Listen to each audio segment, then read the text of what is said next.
Hi everyone, my name is Mike Halsey and welcome to my course Windows 10 Troubleshooting Part 2.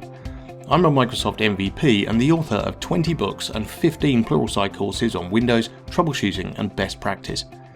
Diagnosing, troubleshooting and repairing difficult problems with PCs efficiently and effectively is crucial to maintaining productivity in today's connected age. This course is designed to build your skills troubleshooting many types of difficult problems on Windows 10 PCs. Some of the major topics that we will cover are harnessing the power of the Windows Event Viewer, troubleshooting and repairing network and internet connections, editing and managing the Windows Registry, repairing the Windows boot system, and troubleshooting and managing hardware and software drivers. By the end of this course, you'll know everything you need to get started as a proficient troubleshooter.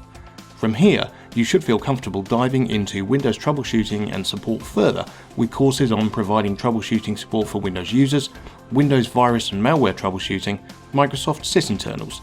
I hope you'll join me on this journey to learn troubleshooting with the Windows 10 Troubleshooting Part 2 course at Pluralsight.